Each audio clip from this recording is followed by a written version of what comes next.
주어진 본문의 말씀을 중심으로 다시 시작할 때 부를 이름 엘샤다이라는 제목으로 말씀을 나누도록 하겠습니다. 휴일 잘 보내셨습니까? 잘 못 보내신 것 같은데요. 어떤 목사님께서 글을 하나 보내주셨는데 이런 내용이었습니다. 휴일이 어떤 분은 정말 쉬는 날이 아니라 일이다. 빨리 지나갔으면 좋겠다라고 하는 일이다는 글을 하나 보내주셨어요. 그 글을 보고 있으니까 정말 그렇구나. 쉰다는 것도 참 보통 일이 아니구나 라는 생각을 하게 되었습니다. 바라기는 우리 다시금 시작하는 2024년도 하나님의 은혜 안에서 진정한 영혼의 쉼을 누릴 수 있는 저와 여러분 되기를 축복합니다. 특별히 금요일을 맞이해서 오늘 엘샤다이 하나님에 대해서 함께 여러분과 나누려 합니다. 저는 고등학교 시절이라고 기억을 하고 있는데 제가 읽었던 시 가운데 이 김소월의 초혼이라는 시가 있습니다. 이 시가 물론 담고 있는 한국인의 어떤 민족적인 정서와 느낌이 있지만 그 부분을 말씀드리려고 하는 것이 아니라 그 이름에 대한 느낌을 한번 여러분과 나누기를 원합니다. 시를 보면 다음과 같은 내용이 있어요. 산산이 부서진 이름이요, 허공 중에 헤어진 이름이요, 불러도 주인 없는 이름이요, 부르다가 내가 죽을 이름이요, 심중에 남아있는 말 한마디는 끝끝내마저 하지 못하였구나. 사랑하던 그 사람이요, 선체로 이 자리에 돌이 되어도 부르다가 내가 죽을 이름이요, 사랑하던 그 이름이요, 사랑하던 사람이요. 시인 김소월이 20대 초반에 이 시를 썼다고 합니다. 시인은 아마 누군가 죽었는데 그 사람의 이름을 간절히 애절하게 부르는 내용으로 이 시를 쓴 것만 같습니다. 시인은 누군가를 진정 사랑하는 것 같습니다. 그 이름을 부릅니다. 그런데 그 이름이 그 사람에게 해줄 수 있는 것은 아무것도 없습니다. 그 대상을 진짜 사랑해서 부르지만 그 이름은 산산이 부서진 이름이고 허공 중에 헤어진 이름이고 불러도 주인 없는 이름이었습니다. 그 이름을 사랑하지만 그 이름 안에는 한계가 있는 거죠. 그래서 그 이름을 부르면 부를수록 안타깝습니다. 하지만 여러분, 우리가 부르는 하나님의 이름은 이런 이름과는 다른 것입니다. 부를 때마다 경험할 수 있는 하나님의 능력이 그 이름 안에 있는 줄 믿습니다. 부르면 응답받고, 부르면 역사가 일어나고, 부르면 생명을 경험하고, 나사렛 예수 그리스도의 이름을 외치면 그 이름에 걸맞는 권능과 생명이 우리 가운데 주어지는 줄 믿습니다. 하나님은 그 이름에 걸맞는 이름값을 하시는 분이십니다. 하나님의 이름 안에 담겨져 있는 엄청난 보화와 능력과 은혜가 있는 줄 믿습니다.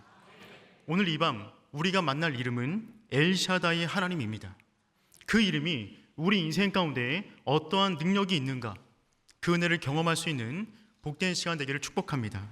우리 본문 1절 말씀 다 같이 함께 읽어보겠습니다. 시작. 아브라함이 99세 때에 여호와께서 아브라함에게 나타나서 그에게 이르시되 전능한 하나님이라 너는 내 앞에서 행하여 완전하라. 아멘. 여기 보니까 전능의 하나님이라는 이 표현이 엘샤다이라는 표현이 됩니다. 성경에 보면 하나님의 이름이 여러 가지가 언급되어져 있는데 하나님 스스로가 사람에게 가장 먼저 내 이름은 이거야 라고 알려준 이름은 엘샤다이가 첫 번째입니다. 물론 창세기 1장 1절에 엘로힘의 하나님이 등장하지만 그것은 선언적인 선포예요. 누구 인간에게 말씀하신 것이 아니라 그냥 선언적인 선포였는데 하나님이 구체적인 어떤 대상에게 나타나서 내 이름은 이렇다라고 말씀하신 첫 번째 이름은 오늘 본문에 나오고 있는 엘샤다이 하나님이 첫 번째입니다. 그러면 엘샤다이라는 이름은 무엇일까? 잠시 살펴보면 엘샤다이는 엘과 샤다이라고 하는 단어가 합쳐진 합성어입니다. 엘은 우리가 몇 주 전에 살펴보았듯이 창세기 1장 1절에 나오고 있는 엘로힘 하나님의 그 엘입니다. 그 엘로힘의 하나님이 복수로 엘의 하나님이 복수로 쓰인 것이 엘로힘이라고 말씀드렸어요.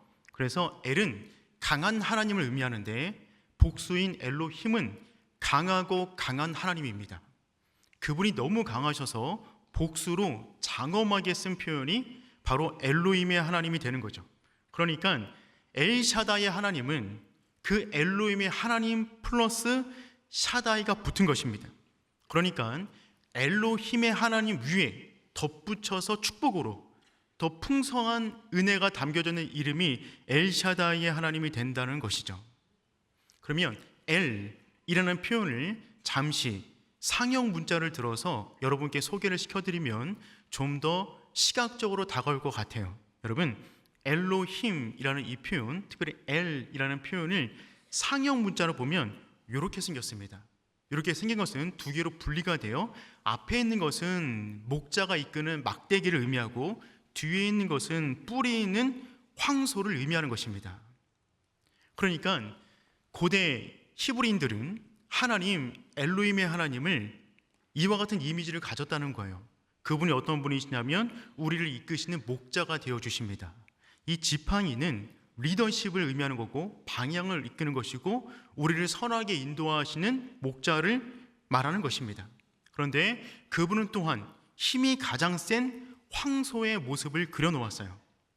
이들은 유목민이어서 여러 많은 동물들을 키웠는데 그 가운데 가장 힘이 센 동물로서 황소라고 이들은 생각했습니다.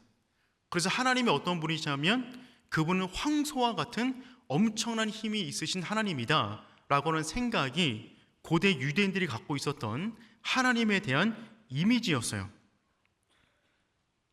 이런 표현들은 우리가 성경에도 자주 볼 수 있습니다.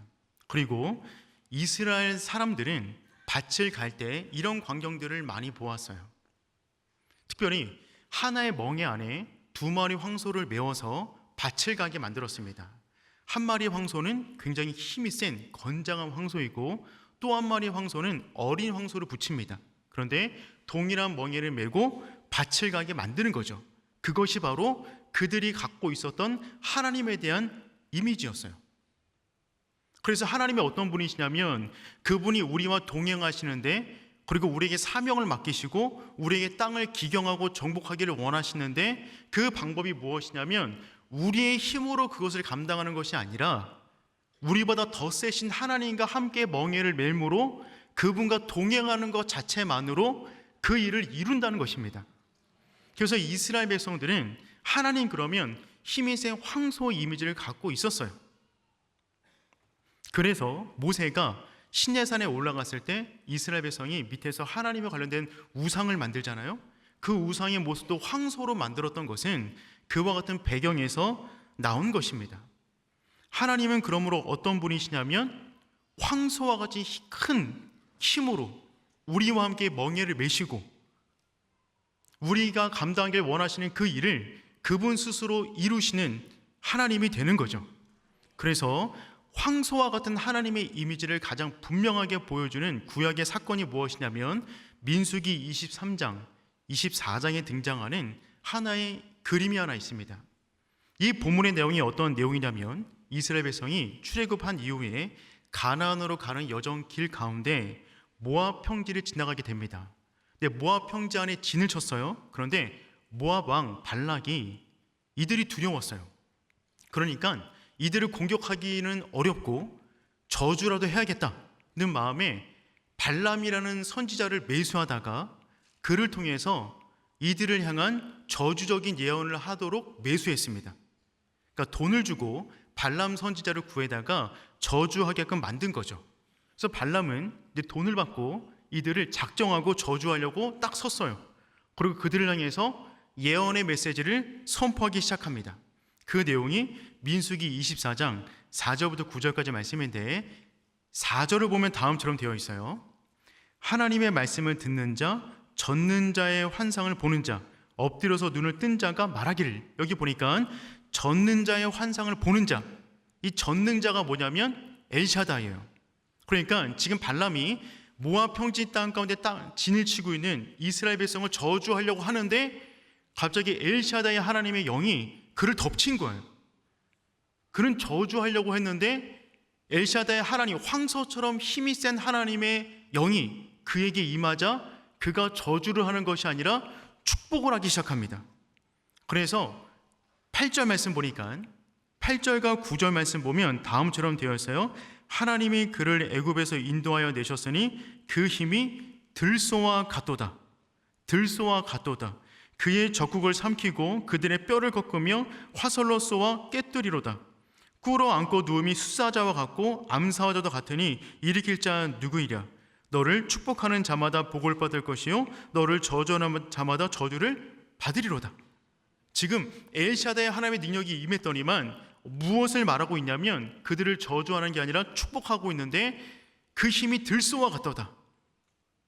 그 들소와 같은 힘, 그 힘이 어떻게 작용하냐면 너를 축복하는 자마다 축복받고 너를 저주하는 자마다 저주를 받을 거야 라고 하는 예언의 메시지를 쏟아놓고 있는 것입니다. 하나님은 어떤 분이시냐면 하나님의 백성이 믿음의 길을 걸어가는 동안에 누군가가 그들을 저주하려고 하는 그 모든 계획까지도 수포로 만들 만큼의 엄청난 힘이 있는 전능한 하나님이란 말씀입니다. 하나님은 그런 분이세요. 근데 놀라운 것은 이스라엘 백성은 이런 사건이 있는지도 몰랐어요. 그들은 그냥 광야 가운데 지나가면서 진치고 옮기고 이런 일을 반복했는데 그들의 배경 뒤에서 누군가가 이들을 저주하려고 했는데 하나님께서는 그 계획까지도 무산시켜 버리신다는 것입니다. 이 하나님이 엘로힘의 하나님, 엘샤다의 하나님이 되는 거예요. 그래서 우리가 알고 있듯이 마태복음 11장 28절 30절에도 이런 말씀이 있죠. 다 같이 함께 읽어보겠습니다. 시작. 짐진 자들아 다 내게로 오라. 내가 너희를 쉬게 하리라. 나는 마음이 온유하고 겸손하니 나의 멍에를 메고 내게 배우라.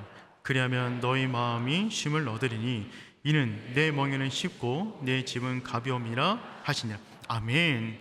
그 황소처럼 힘이 센 하나님께서 함께 멍에를 메기를 초청하고 계십니다. 그 멍에를 메면 쉽고 가볍게 모든 일들을 감당할 수가 있다는 것이죠. 2014년 그 하나님과 함께 멍에를 메고 그분께서 가기를 원하시는 그 지점까지 힘차게 걸어갈 수 있는 저와 여러분 되기를 축복합니다. 그 하나님이 엘샤다의 하나님이세요. 그래서 엘샤다의 하나님에 대한 영어 표현은 뭐냐면 God Almighty입니다. God Almighty. 엄청난 권능과 힘의 하나님, 그것이 엘샤다의 하나님이 되는 것이죠. 그러면 엘은 황소의 느낌이 있다고 말씀드렸고 이 샤다이 이런 의미는 어떤 의미냐면 두 가지 의미가 있어요. 첫 번째는 뭐냐면 샤다이의 첫 번째는 장엄한 산을 의미합니다. 장엄한 산. 여러분 등산 좋아하십니까? 절레절레 흔드시네요. 제 고향은 미아리입니다. 북한산 자랑 밑자락에 있는 미아리. 저는 어릴 적에 북한산 날다람쥐였어요. 그래서 산을 정말 많이 갔습니다. 저는 좋아서 간 건 아니었고요. 생존을 위해서 갔습니다. 왜냐하면 저희 집은 약수물을 떠다 먹었어요. 부모님께서 약수물을 그렇게 좋아하셨고 아버지가 지금도 등산을 좋아하셔서 지금도 가시거든요. 그래서 그 북한산 자락 가다 보면 냉골이라는 곳이 있습니다. 그 중턱 쪽에 있는데 거기 일주일에 2번 정도 이 생수통을 메고 가서 아버지와 함께 생수물을 길러다가 거의 중학교 때까지 먹었던 것 같아요. 그러니까 도토리도 따서 죽 써 먹고 거기서 개울에서 수영하고 그런 유년 시절을 거의 초등학교 내내 보냈습니다. 그런데 제가 성인이 돼서 결혼하고서 아이들을 낳고 몇 년 전에 아이들과 함께 그 북한산을 다시 한번 가봤거든요. 다시 한번 가니까 굉장히 등산하기 힘들더라고요. 그런데 어릴 적 보았던 산이 그냥 그대로 있는 거예요. 하나도 안 변했습니다. 여러분, 그 산이 어릴 적 그 모습 그대로 그냥 그곳에 서 있는 거예요. 100군데는 지금도 100군데더라고요. 장엄한 산입니다. 제 사무실에서 이쪽을 바라보게 되면 이쪽 편에 큰 산이 하나 보이더라고요. 이제 그 산의 이름은 잘 모르겠는데 아마 검단산이 아닐까라고 생각이 들어지는데 그 산 역시 제가 이 성내동에서 13년 살아가면서 그 모습 그대로입니다. 그 산은 그러니까 장엄한 하나님, 샤다이의 하나님의 첫 번째 의미는 뭐냐면 장엄한 산이다. 그 의미는 무슨 말이냐면 그분은 확실하다, 흔들림이 없다, 결코 변개함이 없으신 하나님, 산처럼 장엄하고 웅장하고 약속하시면 반드시 응답하신 하나님이 샤다이라고 하는 의미 속에 들어가 있는 거예요. 여러분, 우리가 믿는 하나님은 변함없는 하나님인 줄 믿습니다. 그분이 변함없기 때문에 그분의 말씀 자체가 변함이 없는 줄 믿습니다. 두 번째, 이 샤드라는 의미는 뭐냐면 산의 모양이 이렇게 생겼잖아요. 골짜기가 있듯이. 그래서 어머니의 가슴을 의미해요. 샤드라는 의미는 높은 산봉우리와 함께 어머니의 가슴을 의미합니다. 여러분, 하나님은 어떤 분이시냐면 그분의 품이 못 안을 대상이 없어요. 그분의 품 안에 오고 가는 모든 사람을 안을 수 있는 넓은 품입니다. 더군다나 여러분, 어린아이가 생존함에 있어서 절대적으로 필요한 조건은 무엇이냐면 어머니의 가슴이에요. 어머니의 가슴은 아이에게 우주입니다. 제가 아이를 키우면서 제가 정말 저의 무력감을 많이 느낍니다. 물론 제가 키운 것도 아닌데 제 아내가 거의 다 했는데 제가 별로 한 것도 없지만 별로 한 것 없는 그 가운데 무력감을 정말 많이 느꼈어요. 아이가 막 울기 시작합니다. 또 왜 우는지 모르겠어요. 별짓을 다 했습니다. 뭐도 먹이려고도 해보고 안아보기도 해보고 일어나기도 하고 흔들기도 하고 별짓 다 했는데 안 되더라고요. 그런데 놀랍게 제 아내가 안으니까 끝나더라고요. 제가 아무리 해도 안 되는 것을 제 아내가 안으니까 단번에 해결됩니다. 그 젖을 물리면 그냥 끝나는 거예요. 아이에게 부패에 있는 산의 진미가 무슨 소용이 있습니까? 쓸데가 없습니다. 어린아이에게는 그 아이에게 어머니의 모유가 그가 이 땅에 살아가는 충분한 생존의 조건이 되는 거죠. 더군다나 이 아이는 단순히 어머니의 품을 통해서 음식만 제공받지 않습니다. 어머니의 품을 통한 정서적, 심리적 안정감을 누리게 되는 것이죠. 그래서 아이가 걸음마를 배울 때 독립적으로 움직이다가도 겁이 나는 순간에는 엄마를 바라보죠. 엄마가 있는 걸 확인하면 안정적으로도 탐험을 합니다. 그러다가 위기를 만나면 엄마 품에 안깁니다. 안기는 그 순간에 정서적인 충만함을 경험하게 되는 거죠. 그리고 그 힘으로 다시 한번 이 땅을 향한 모험을 도전하는 거예요. 샤드의 하나님은 그런 하나님이세요. 우리가 이 땅 가운데 살아가면서 우리에게 절대적으로 필요한 조건은 무엇이냐면 하나님의 품 안에 모든 것이 있는 줄 믿습니다. 우리 인생에 대한 안정감. 여러분, 이 세상은 위험합니다. 이 세상은 위협적이에요. 이 세상은 믿는 사람들 가만히 두지 않습니다. 사단의 엄청난 공격과 계계와 많은 공격들이 있어요. 그런데 이 땅을 우리가 그럼에도 불구하고 믿음으로 전진할 수 있는 유일한 조건이 있다면 하나님의 품이 되는 것이죠. 그분의 품 안에서 우리는 안정감을 누리고 그분의 품 안에서 주는 힘을 가지고 이 땅 가운데 믿음으로 도전하게 되는 것입니다. 그럼 여러분, 엘샤다이 하나님, 사전적으로 보면 그 하나님 안에 삶처럼 웅장한 부성의 하나님의 사랑과 어머니의 가슴처럼 포근한 모성의 하나님의 사랑이 다 들어가 있어요. 그래서 엘샤다이 하나님 안에서 남성적인 강한 사람과 어머니의 따뜻한 사랑을 동시에 느낄 수 있는 그 이름이 엘샤다이 하나님이 되는 것입니다. 하나님은 우리에게 그런 분이 되세요. 우리의 든든한 아빠이시고 우리의 사랑스러운 엄마가 되십니다. 그렇다면 여러분, 이 이름이 언제 쓰였는가? 이것을 살펴보는 게 굉장히 중요합니다. 왜냐하면 그 이름이 갖고 있는 사전적인 의미보다 하나님의 이름이 주어졌을 때 그 이름이 담고 있는 스토리가 있어요. 누구에게 언제 어떤 상황 가운데 주어졌는가? 그 배경 자체가 더욱더 중요합니다. 그 배경을 한번 살펴보기를 원하는데 이름은 사전적인 의미보다 배경이 더 중요해요. 제가 몇 주 전에 우리 청년부 공동체 SM 동계 수련회 저녁 집회 설교로 갔었습니다. 그런데 낮에 토크하는 시간이 있었어요. 그래서 저와 SM 청년부 공동체 가운데 토크하는 시간이 있었거든요. 근데 토크 말미에 갑자기 제 이름으로 삼행시를 짓겠대요. 그래서 여기 이제 청년들이 앉아 있는데 저 이름에 대한 삼행시를 잘 지은 분에게 뭔가 상품권을 주겠답니다. 제가 얼마나 설레는지 몰라요. 왜냐하면 제 이름이 담고 있는 사전적인 의미가 있잖아요. 근데 그것보다 실은 삼행시 가운데 붙여진 어떤 스토리가 있을 거 아닙니까? 그게 더 저에게 감동적인 것 같아갖고 굉장히 설레었어요. 그래서 이름을 불렀습니다. 힘차게 주. 여러분이 한번 해보시겠어요? 주님을 사랑하는 한 남자가 있습니다. 경외하는 한 남자가 있습니다. 멋있잖아요. 우와, 도대체 뭘로 끝나려고? 훈훈한 한성훈 목사님. 어이가 없더라고요. SM 공동체 가운데 한성훈 목사님 계시는데 제 이름을 갖다가 한성훈 목사 껴놓은 거예요. 너무 어이가 없어갖고. 근데 또 하나가 있대요. 기대를 했습니다. 처음은 장난이 심하네, 뭔가 좋은 게 있겠지 하는 마음에 다시 한번 힘차게 주연 배우 같은 외모. 역시 이 얘기를 하려고 밑밥을 깔았구나.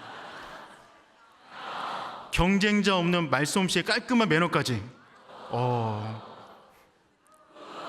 훈훈한 남자 최상호 전도사님 사랑합니다.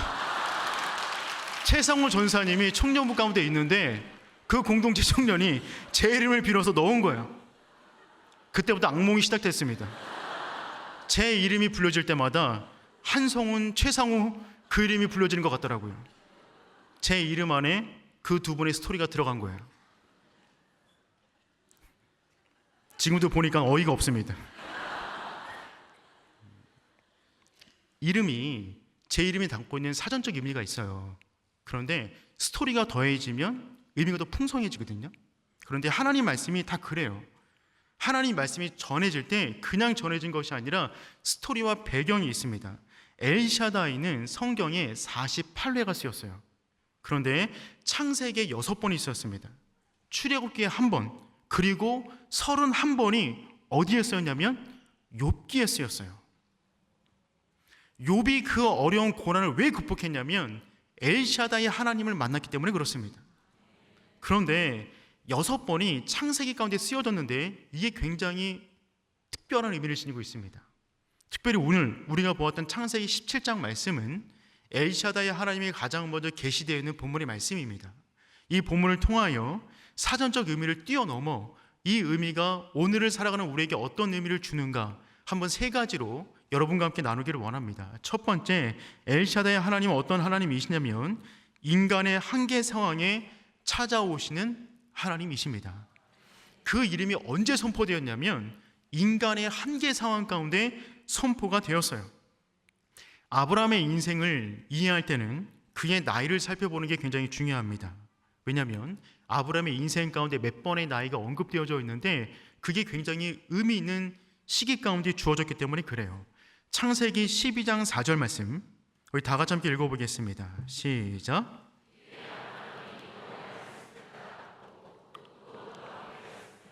아브라함이 하란을 떠날 때에 75세였더라. 아멘. 아브라함은 75세까지 그럭저럭 잘 살았습니다. 그런데 하나님을 모르는 인생을 살았어요. 아브라함은 모태신앙이 아닙니다. 뒤늦게 75세에 새 가족으로 편입된 거예요.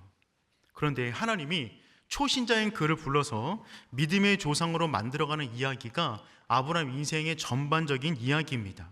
그런데 아브라함은 그때까지 별다른 불편함이 없는 인생을 살았는데 단 한 가지, 아이가 없었습니다. 그는 남에게 피해 준 것도 없고 세상 사람들처럼 악한 짓을 많이 하지도 않았을 것 같습니다. 그냥 그럭저럭한 인생을 75년까지 살았는데 하나님이 갑자기 나타나셔서 그를 부르신 거예요. 창세기 12장 1절 2절 말씀 읽어보겠습니다. 시작. 아브라함에게 이르시되 너는 너의 고향과 친척과 아버지의 집을 떠나 내가 내게 보여줄 땅으로 가라. 내가 너로 큰 민족을 이루고 내게 복을 주어 내 이름을 창대하게 하리니 너는 복이 될지라. 아멘. 75세면 떠돌이 생활을 하다가도 고향으로 돌아올 나이인데 하나님은 75세 아브라함을 보고 새로운 인생길을 떠나라고 말씀하십니다. 그에게 주신 비전은 무엇이냐면 내가 너로 큰 민족을 이루게 하겠다. 지금 아들도 하나 없는데 아브라함을 통하여 큰 민족을 이루겠다고 말씀하십니다. 그 말씀을 듣고 아브라함은 호기롭게 곧바로 믿음의 길을 출발합니다. 고대 사회 가운데 고향을 떠난다는 것은 목숨을 거는 행위였어요. 울타리 경계 밖에 어떤 위험이 있는지 모르는 상황인데 아브라함은 그 약속 하나 붙잡고 믿음의 길을 떠납니다. 여러분도 그러시겠지만 사명의 길을 떠날 때 언제가 가장 흥분되고 좋습니까? 사명을 받은 직후입니다. 사명을 받은 직후에 어떤 일이 벌어질까 굉장히 설레입니다. 그런데 사명의 길을 가다 보면 세월의 풍화적용을 맞아야 되기 때문에 가면 갈수록 힘들고 어려워지는 것이 믿음의 길이잖아요. 우리 역시 하나님을 처음 만난 그 순간, 하나님이 우리에게 약속해 주던 그 순간, 나에게 비전과 사명을 줬던 그 순간 있으시잖아요. 그때가 가장 흥분되고 좋지 않았습니까? 근데 믿음의 여정을 가면 갈수록 우리 가운데 낙심되고 어려운 일을 많이 만나잖아요. 아브라함이 그런 인생을 살아갑니다. 믿음을 가지고 길을 떠났는데 길을 떠나자마자 온갖 고생을 다합니다. 자녀를 낳는 것은 고사하고 사랑하는 아내를 2번이나 다른 남자에게 빼앗길 뻔했습니다. 기근을 만나고 전쟁을 경험합니다. 그런 인생을 10년을 보냈어요. 75세 가운데 부름받았는데 85세가 되도록 아들 하나 없는 것입니다. 아브라함은 믿음의 1세대였어요. 근데 아브라함의 주변 가운데는 이런 시기를 어떻게 보내야 하는지 조언해 줄 수 있는 믿음의 선배가 한 명도 없었습니다. 그는 혼자 해결해야 됐어요. 그런 가운데 그는 아내 사라의 좋은 제안을 받아들입니다. 아브라함의 인생 가운데 그의 인생을 쥐락펴락했던 대상이 2명이 있는데 첫 번째는 하나님이고 2번째는 아내였어요. 그 아내의 말을 정말 잘 들었습니다.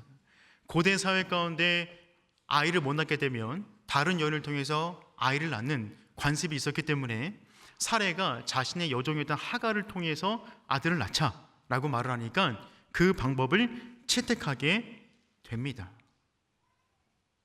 10년이면 강산도 변하잖아요.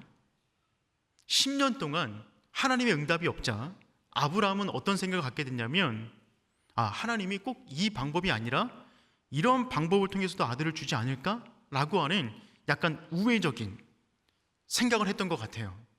그런데 이게 웬일입니까? 관계를 맺자마자 아이가 덜커덩 생겼어요. 이렇게 쉬운 방법이 있나 싶을 정도로 아이가 금방 생겼습니다. 그런데 아이가 생기자마자 곧바로 문제가 시작되었어요. 하갈의 배가 부르자 자신이 임신한 것을 알고 여주인을 무시하기 시작합니다. 그런데 사레는 호락호락한 여인이 아니었죠. 사레는 남편을 헐뜯기 시작합니다. 당신을 만나서 내가 이 고생한다고. 아브라함이 못 이겼어요. 당신 좋은 대로 하라고. 사레가 하갈을 학대하자 하갈은 견디지 못하고 집을 뛰쳐나갑니다. 이때가 아브라함의 나이가 86세예요. 75세에 부름받아 86세에 이스마엘을 낳은 거죠. 창세기 16장 16절 말씀 읽어볼까요? 시작. 아브라함이 86세였더라. 86세, 10년 만에 낳은 아들이 이스마엘이라는 아들이었어요. 여러분, 이 이스마엘이 누가 됩니까? 이 사람이 최초의 아랍인이 됩니다. 이 뿌리에서 이슬람이 나옵니다. 여러분, 지금 벌어지는 인류 역사의 모든 구도를 보면 미국, 중국, 러시아, 열국 간의 어떤 대립이라기보다는 실은 그 뒷면을 보면 여러분, 이삭과 이스마엘 후손 간의 대립인 경우가 굉장히 많습니다. 2023년 한국선교연구원의 자료에 의하면 전 세계 기독교인은 32%예요. 32%는 천주교와 기독교를 합쳐놓은 것입니다. 이슬람은 25%입니다. 그러니까 단일 종교로 보면 이슬람이 더 커요. 근데 기독교와 이슬람을 합치면 거의 55%가 넘거든요.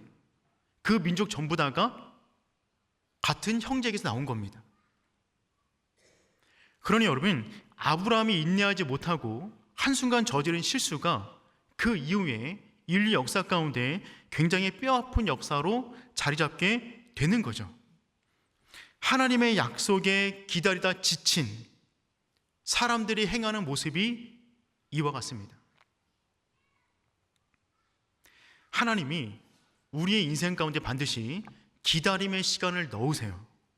우리의 인생 계획표 안에는 기다림이라는 항목이 없지만 하나님은 반드시 우리를 기다리게 만드십니다. 그래서 믿음이란 단어의 뒷면에는 기다림이라는 단어가 쓰여져 있어요. 누가 기다릴 수 있죠?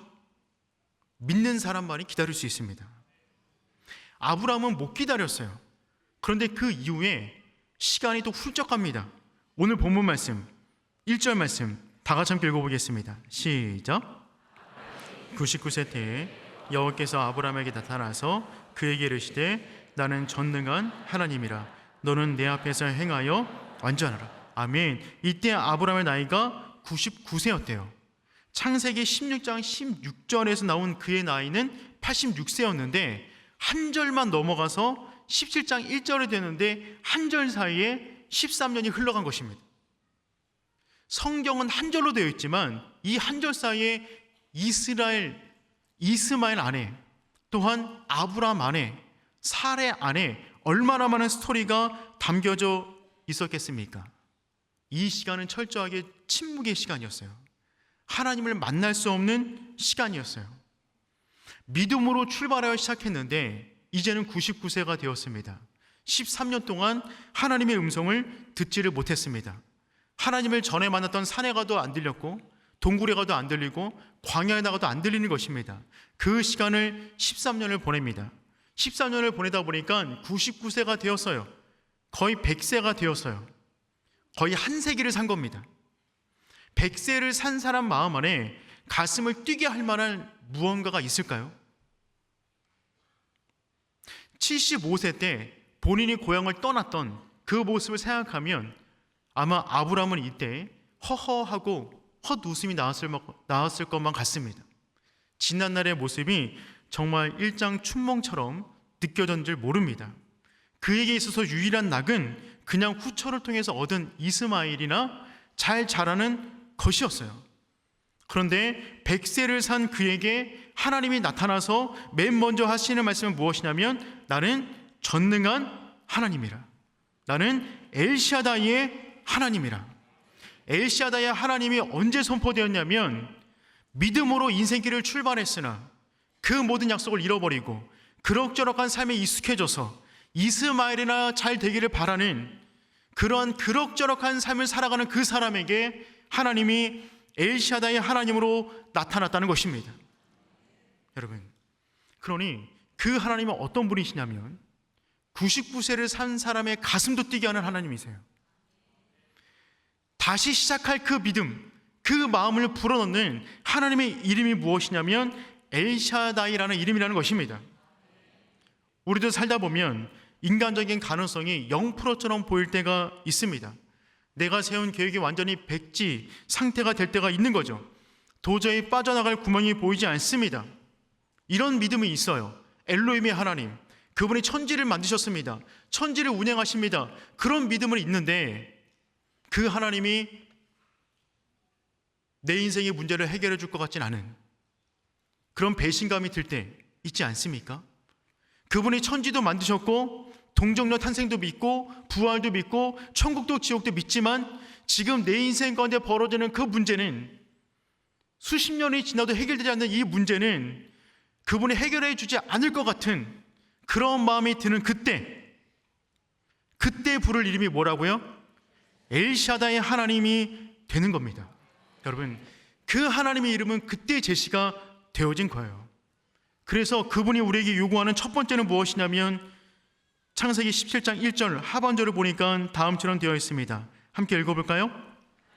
전능한 하나님이라 너는 내 앞에서 행하여 완전하라. 아멘. 나는 전능한 하나님이라, 엘샤다의 하나님이라 너는 내 앞에서 완전하라. 여러분, 하나님은 전능하세요. 하나님의 전능은 전제가 뭐냐면 하나님의 전지입니다. 그분이 모든 것을 다 아세요. 만약에 그분이 모든 걸 다 모르는데 그분의 전능이 행해지면 이 우주와 이 세상과 우리 삶이 지탱될 수 없습니다. 그분의 전능은 그분의 전지에 기반하여 나오는 능력이에요. 그분이 온 우주의 흐름을 아십니다. 그분이 온 피조물을 아세요. 그 가운데 인간들을 아세요. 인간들 안에는 욕망을 알아요. 그 인류의 역사를 아세요. 그걸 다 아시는 가운데 이 전 우주를 가장 조화롭게 이끌기 위하여 그분의 전능을 행하십니다. 이거는 우리의 머리로는 이해가 안 되는 개념이에요. 우리는 내 속도 모르는데 하나님은 모든 사람 안에 있는 모든 아픔과 모든 욕망과 모든 기도 제목과 이 인류의 역사를 아신다고요. 그 아는 가운데 그분의 전능이 행해집니다. 이걸 안다면 그분 앞에서 행하여 완전함을 갖출 수밖에 없어요. 하나님의 뜻이 있군요. 내가 알지 모르지만 하나님의 계획이 있군요. 이것을 고백하게 되는 거죠. 그래서 그분이 우리에게 요구하는 것은 무엇이냐면 완전함입니다. 완벽함이 아니라 완전함이에요. 여러분, 하나님은 우리가 완전한 존재가 되기를 원하십니다. 이 완전이라는 말은 무슨 말이냐면 우리가 행함에 실수가 없는 것이 아니에요. 그것은 완벽이죠. 인간은 완벽할 수가 없는 존재입니다. 완전은 무엇이냐면 하나님이 내 삶 가운데 역사할 수 있도록 우리를 자연스럽게 내어드리는 그 상태예요. 그게 완전이에요. 그래서 이 완전이라는 단어를 탐밈이라는 단어로 쓰는데 이 단어는 하나님께 드리는 제물의 거룩한 상태를 말합니다. 하나님께 드리는 제물의 상태가 어떤 상태냐면 순결한 걸 올리는 거예요. 그건 뭐냐면 하나님께서 만드신 그대로의 상태입니다. 크고 작고의 문제가 아니에요. 잘생기고 못생기고의 문제가 아니에요. 하나님이 만드신 그대로의 상태를 올려드려요. 그러면 그 완전한 제물을 보시고 하나님이 임재하셨어요. 그래서 완전이란 말은 무슨 말이냐면 어느 상황이 있든지 간에 내가 어떤 형편에 있든지 간에 나는 하나님과 동행할 것입니다. 하나님이 내 삶 가운데 자유롭게 역사하여 주시옵소서 이렇게 올려드리는 그 상태가 완전한 상태입니다. 그런 사람이 누구였냐면 노아였어요. 창세기 6장 9절 말씀 읽어볼까요? 시작. 노아는 의인이요 당대의 완전한 자라 그는 하나님과 동행하였으며 그는 완전한 자라. 그가 완벽한 사람이었나요? 아니에요. 그는 노아 홍수 이후에 큰 은혜를 받았음에도 불구하고 음주의 문제가 있어서 큰 실수를 저질렀던 사람입니다. 하지만 그를 보고 완전한 존재다라고 말을 해요. 그는 쓰러지지만 넘어지지만 실수하지만 그 상태 그대로 내가 하나님과 함께하길 원하여 하나님께 나아왔던 존재였기 때문에 그렇습니다. 그럼 여러분, 엘샤다의 하나님의 능력을 경험하길 원한다면 우리 안에 있는 그 모든 것, 특별히 죄악 가운데 눌려있는 그 모든 것을 내려놓고 내 삶 가운데 역사하기를 바라는 마음으로 하나님 앞에 나와야 된다는 것입니다. 아브라함은 그 마음을 잃었어요. 75세 가운데 부름받을 때는 그 마음이 뜨거웠는데 24년이 지나는 동안에 그의 인생 가운데 아무 일도 벌어지지 않는 그 시간이 쌓여가면서 그의 마음도 굳어져 갔다는 것입니다. 그래서 그에게 남아있는 유일한 낙은 무엇이었냐면 그냥 소소하게 인생을 즐기는 거예요. 그냥 아들 하나 크는 걸 보면서 자라는 것이 그 사람 마음 가운데 있는 하나의 바람인 줄 모릅니다. 하지만 하나님은 그 인생을 찾아와 다시 시작하기를 원하십니다. 쓰러진 그 자리에서 나이와 상관없이 상황과 상관없이 하나님은 그때도 여전히 아브라함을 향한 놀라운 비전을 선포하시는 분인 줄 믿습니다. 인간의 한계가 하나님의 능력을 제한할 수가 없어요. 하나님 우리보다 크신 분이시기 때문에 그렇습니다. 여러분의 상황이 어떠든지 간에 하나님 앞에 완전한 자로 하나님이 쓰시기에 편안한 존재로 하나님께 올려드리는 오륜의 성도 되기를 축복합니다. 두 번째, 엘샤다의 하나님은 어떤 의미가 있냐면 언약을 새롭게 하신 하나님이세요. 엘샤다의 하나님은 항상 언약과 함께 등장하십니다. 우리 2절 말씀 다 같이 함께 읽어보겠습니다. 시작.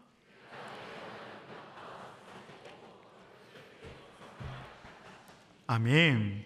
여러분, 우리가 창세기 17장을 다 읽어보진 않았는데 17장 안에 언약이라는 단어가 13번 등장해요. 엘샤다의 하나님과 함께 언약이라는 단어가 마구마구 쏟아지고 있습니다.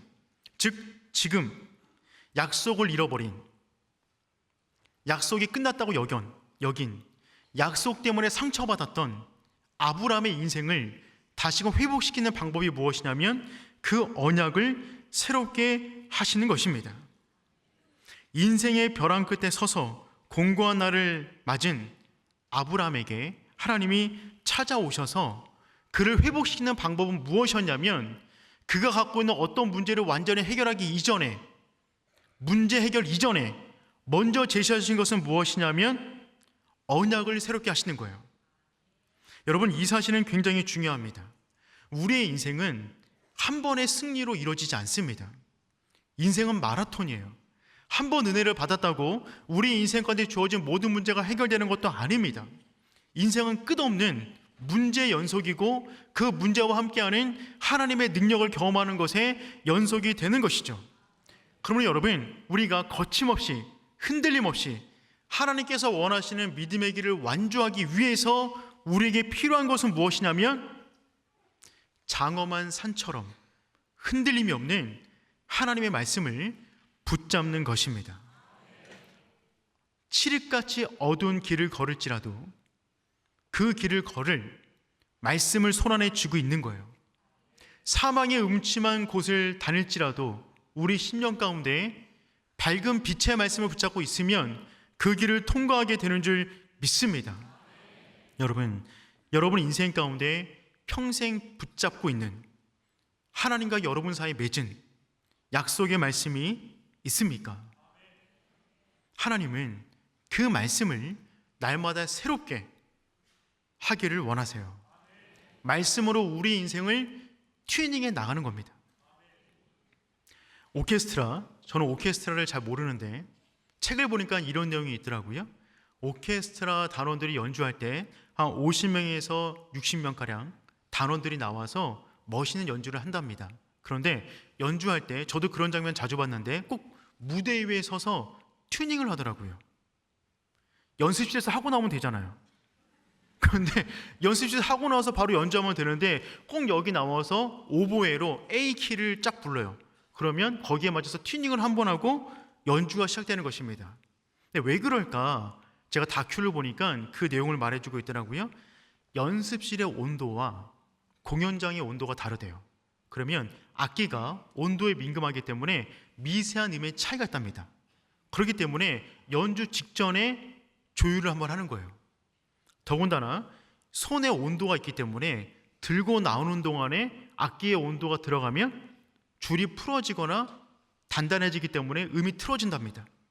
그러니까 완벽한 음을 내기 위해서는 연주 바로 직전에 오보에라고 하는 악기를 통하여, 특별히 A음을 통하여, 그 오보에가 가장 흔들림이 없는 악기라고 하더라고요.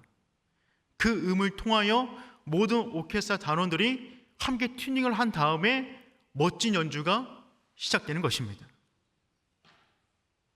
여러분, 우리 인생 안에도 얼마나 많은 것들이 있습니까? 한 60명 정도 되는 오케스트라 단원들처럼 우리 안에도 수많은 인생의 요소들이 많이 있는 거죠. 나의 개인적인 문제, 정서적 문제, 관계적 문제, 재정적 문제, 진로의 고민, 결혼, 부부생활, 자녀, 교육원의 문제, 노후, 재정, 우리 안에 수많은 문제들이 있어요. 그 수많은 문제들이 울려 퍼지기 시작하면 우리 인생은 복잡하고 힘들어지는 것입니다. 그래서 그 모든 문제를 어떻게 해야 되냐면 말씀으로 조율해 나가는 거죠. 내 인생의 모든 구석구석이, 모든 요소가 한 말씀 안에 튜닝되어지고 조율될 때 하나님이 원하시는 아름다운 음을 우리 인생 가운데서 낼 수 있단 말입니다. 그 흔들림 없는 그 음이 바로 말씀이 되는 거죠. 여러분, 그러므로 금요 예배 시간은 우리 인생을 말씀으로 튜닝하는 시간입니다. 여러분의 인생의 구석구석을 살펴보세요. 그게 재정이든 건강이든 관계든 가정이든 부부 문제든 뭐든지 간에 그 모든 문제들 가운데 말씀으로 튜닝했을 때 늘어져 있는 부분이 있습니까? 땡겨야 됩니다. 땡겨져 있는 부분이 있습니까? 풀어야 됩니다. 말씀으로 인생을 조율해 나가는 것이죠. 여러분, 우리 인생은 우리 안에 있는 지극정성으로 되는 게 아니에요. 끈기로 되는 것이 아닙니다. 우리 열심으로 이루는 것이 아닙니다. 엘샤다의 하나님이 우리의 인생을 끌고 가시는 줄 믿습니다. 황소와 같이 힘이 세신 그분께서 우리와 함께 멍에를 메시고 우리의 길을 인도하고 계십니다. 그럼 우리에게 중요한 것은 그 길을 함께 갈 흔들림이 없는 그 말씀으로 우리 인생을 끊임없이 튜닝해 나가는 거예요. 조지 뮬러는 5만 번 기도 응답을 받았다고 합니다. 그가 어떻게 5만 번 기도 응답을 받을 수 있었을까요? 그것은 결코 우연이 아니에요. 그는 기도의 사람 이전에 말씀의 사람이었어요. 조지 뮬러의 자서전을 읽어보면 그가 얼마나 말씀을 깊게 묵상했는가를 알 수가 있습니다. 그는 말씀을 읽다가 자기 영혼 가운데 치는 말씀이 있으면 그 말씀을 꾹 눌러서 그 말씀을 붙잡고 응답받을 때까지 기도했어요. 그가 5만 번 기도 응답을 받을 수 있었던 이유는 흔들림이 없는 말씀을 5만 개를 붙잡았기 때문에 그렇습니다. 하나님은 감정을 따라서 흥분돼서 마구마구 응답해 주시는 분이 아니세요. 그분은 그분의 말씀을 따라 응답하십니다. 조지 뮬러의 5만 번 기도 응답받은 조지 뮬러의 기도라는 책을 보면 다음과 같은 구절이 있어요. 하나님은 나에게 그분의 말씀만이 우리의 유일한 판단 근거가 된다는 것을 보여주셨다. 그분의 말씀만이 우리의 유일한 판단 근거가 된다. 그리고 하나님의 말씀은 오직 성령을 통해서만 이해될 수 있고 과거나 현재나 하나님은 늘 우리의 인도자가 되어주신다는 사실을 알게 되었다. 그 이후에 어떤 구절이 있냐면 말씀을 꼭꼭 씹어 먹어라. 그리고 그 교훈받은 대로 기도로 연결하라. 여러분, 기도 응답은 반드시 약속된 말씀과 함께 옵니다. 우리는 그러면 왜 기도 응답을 잘 못 받는 것일까요? 우리 인생 가운데 왜 5만 번 기도 응답 받았던 이 사람들의 역사가 우리 가운데 일어나지 않는 것입니까? 4차 산업시대여서 그런가요? 시대가 복잡해서 그런가요? 아니죠. 우리 가운데 붙잡을 그 말씀이 없는 거예요. 내 인생을 조율할 말씀이 없는 거예요. 그 말씀이 있어야 그 말씀과 함께 하나님의 능력에 엘샤다의 능력을 경험할 수가 있는데 그 말씀이 희미하니까 우리 인생이 마치 하늘과 동떨어진 것처럼 느껴진다는 것입니다. 사랑하는 오륜교회 성도 여러분, 우리가 그 어떤 열정보다 그 어떤 열망보다 하나님의 말씀에 대한 열망이 일어나기를 축복합니다. 하나님은 아브라함을 찾아와서 그가 잊어버렸던 24년 전 75세 때 그가 받았던 사명을 다시 한번 확인시켜 주세요. 7절 말씀 다 같이 함께 읽어보겠습니다. 시작. 너와 내 대대 후손 사이에 세워서 영원한 언약을 삼고 너와 내 후손의 하나님이 되리라. 아멘. 그때 주셨던 똑같은 말씀을 다시 한번 반복해 주시는 것입니다. 내가 너에게 너의 후손 사이에 영원한 언약을 세워서 내 후손이 하나님이 될 거야. 다시 한번 그 사실을 회복시켜 주세요. 그런데 엘샤다의 하나님이 어떤 하나님인가? 또 하나 분명한 특징은 무엇이냐면 엘샤다의 하나님의 능력이 특별히 창세기 가운데 엘샤다는 이름이 6번 쓰이는데 그 6번이 전부 다 어떻게 쓰이냐면 한 가정 내에서 쏟아져요. 그러니까 학자들은 뭐라 그러냐면 엘샤다의 하나님의 능력은 특별히 가정 안에서 빛을 발한다. 아브라함의 가정 대를 이어서 7절 말씀처럼 내 후손이 하나님이 될 거야 라고 하는 이 하나님의 엄청난 약속이 아브라함의 후대 가운데 계속해서 이어지는 거예요. 그래서 창세기에 나오는 6번의 엘샤다의 하나님이 전부 다 아브라함의 후손들 가운데만 등장합니다. 첫 번째가 창세기 17장 1절 말씀이었고 두 번째 엘샤다이는 언제냐면 이삭에게 주어진 말씀이에요. 창세기 28장 3절 말씀입니다. 우리 읽어볼까요? 시작.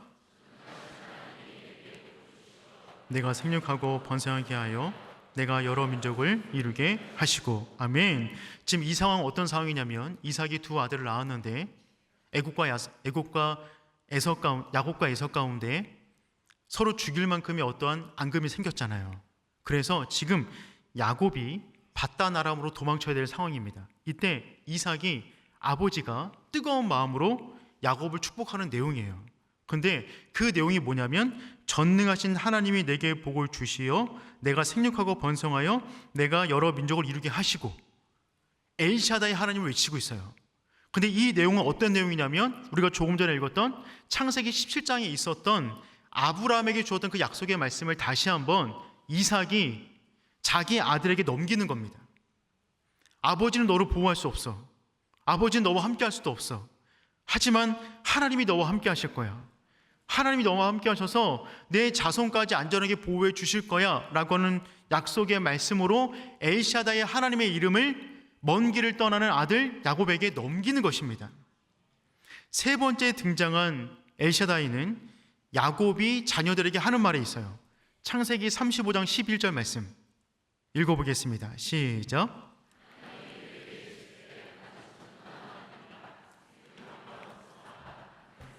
백성들의 총회가 내게서 나오고 왕들이 내 허리에서 나오리라. 아멘. 이 상황은 어떤 상황이냐면 야곱의 딸 디나가 강간을 당합니다. 그 가운데 가족 전체가 위기를 당했어요. 이 위기를 당하는 동안에 베델로 올라가는 길 가운데 그 어렵고 위험한 상황 가운데 야곱이 자녀들에게 하는 이야기예요.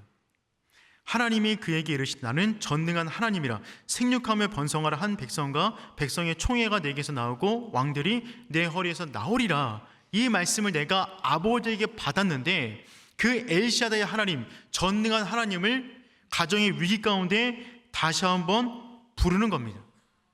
네 번째 엘샤다이는 야곱이 자녀들에게 말하는 장면까지 나와요. 창세기 43장 14절 말씀 읽어보겠습니다. 시작. 그 사람 앞에서 너에게 은혜를 베푸사 그 사람으로 너희 다른 형제와 베냐민을 돌려보내게 하시기를 원하노라. 내가 자식을 잃게 되면 이리로다. 아멘. 다시 한번 야곱 가문 가운데 위기를 당했어요. 큰 흉년이 온 겁니다. 그 가운데 음식을 구하기 위해서 애굽으로 자녀를 보냈는데 갑자기 어려움이 막 꼬이면서 베냐민을 애굽에 보내야 되는 상황이 벌어진 거죠. 그때 다시 한번 야곱이 어떤 하나님의 이름을 찾냐면 전능하신 하나님께서 인생의 모든 위기마다 뭘 부르고 있냐면 엘샤다의 하나님을 한 가문에서 끊임없이 부르고 있는 거예요. 하나님의 엘샤다의 하나님, 이삭의 엘샤다의 하나님, 야곱의 엘샤다의 하나님을 한 가문 안에서 끊임없이 부르고 있단 말입니다. 다섯 번째는 언제냐면 야곱이 요셉을 축복하는 장면에서 등장해요. 창세기 48장 3절 말씀 한번 읽어볼게요. 요셉에게 이르되 이전에 가나안 땅 루스에서 전능하신 하나님이 내게 나타나서 복을 주시며. 아멘. 다시 한번 야곱이 요셉에게 축복하는 장면에서 다시 한번 전능하신 하나님 엘샤다의 하나님을 부릅니다. 마지막 여섯 번째, 창세기에 등장하는 여섯 번째 엘샤다의 하나님은 창세기 49장 24절 25절 말씀이에요. 읽어보겠습니다. 시작.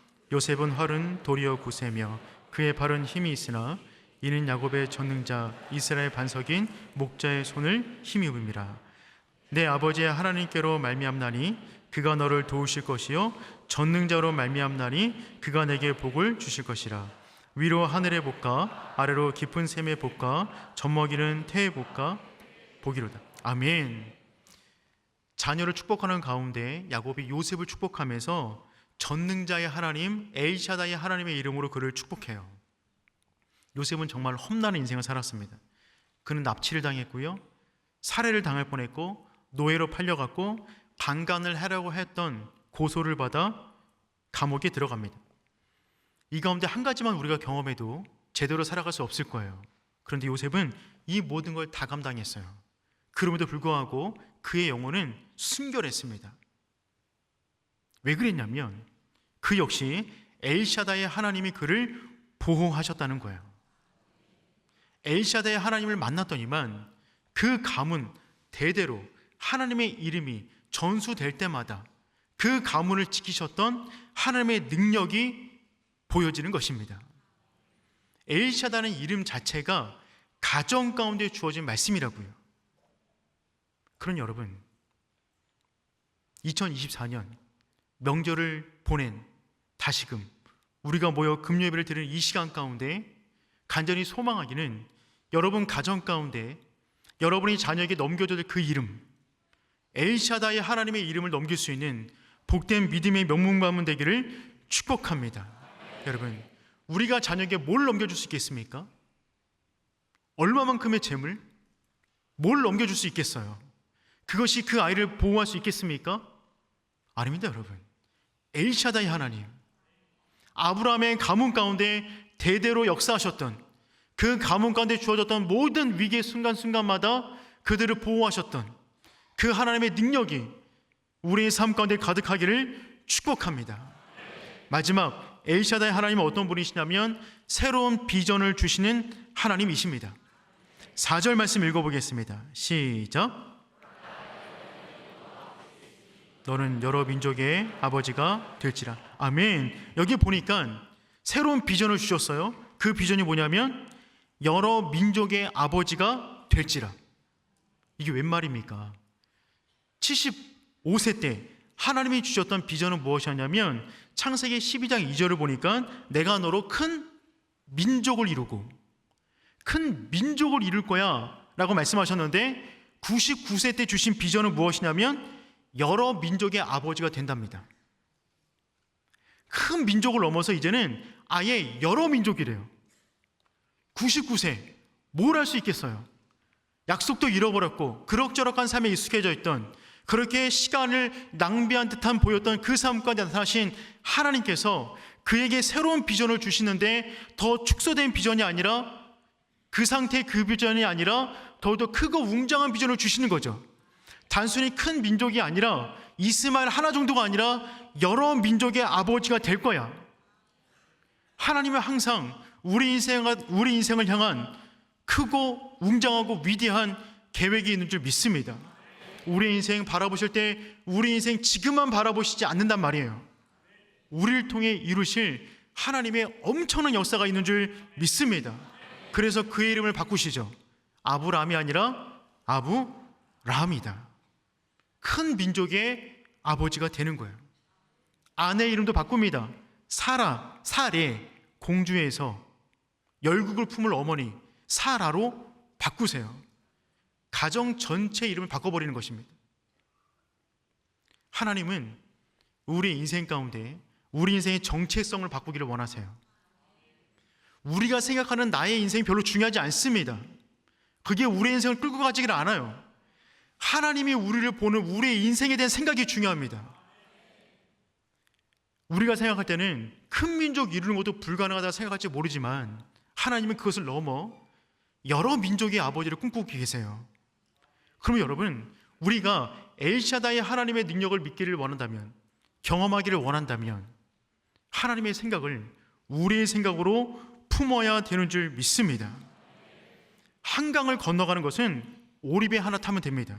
하지만 태평양을 건너기 위해서는 10만 톤의 철잠이 필요해요.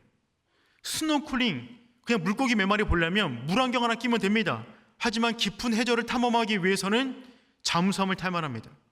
한강변을 달리려면 MTB 자전거 하나면 돼요. 하지만 대륙을 달리기를 원한다면 다른 도구를 써야 되는 것이죠. 새로운 차원으로 들어가는 것입니다. 우리를 바라보는 게 아니에요. 엘샤다이 하나님을 바라보는 것입니다. 여러분,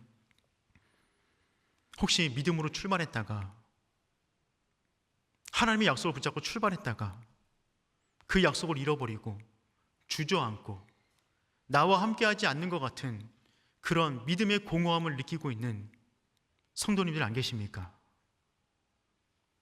내 인생 그냥 허송세월 시간만 보내는 것 같고, 한 해가 바뀌면 늘어나는 건 나이밖에 없는 것 같고, 내 인생이 정말 인생의 열정을 잃어버린 듯한 그러한 어려움, 공허함 가운데 빠진 성도님들 안 계십니까? 그때가 엘샤다이 하나님의 이름을 부를 때인 줄 믿습니다. 그분은 황소처럼 엄청난 힘이 있으십니다. 믿음의 길을 감에 있어서 우리 혼자 가라고 떠미시는 분이 아니라 함께 멍에를 메시고 그분이 모든 힘을 써주십니다. 우리가 할 일은 그분이 우리를 다루기 편하게 우리를 완전한 자로 주님께 내어드리는 것입니다. 그러할 때 장엄한 산 같은 하나님의 능력이, 어머니의 가슴 같은 따뜻한 하나님의 사랑이 우리 가정 가운데, 우리 인생 가운데 부어줄 줄 믿습니다. 그 믿음을 가지고 함께 찬양하도록 하겠습니다. 우리 찬양하실 때 우리 조금 전에 찬양을 불렀던 전능하신 하나님, 엘샤다이 하나님을 함께 찬양하길 원해요. 여러분, 하나님은 우리의 인생을 책임질 만큼의 엄청난 힘이 있으신 하나님인 줄 믿습니다. 불가능한 상황 가운데 하나님은 하나님의 일을 시작하십니다. 우리가 생각하는 인생이 그냥 큰 민족, 그럭저럭한 삶, 안주한 삶, 거기서 머물기를 원치 않으세요. 더 큰 계획이 있으세요. 2024년 쌓아두신, 하나님이 계획하신 모든 것을 받아 누릴 수 있는 오륜의 성도 되기를 축복합니다.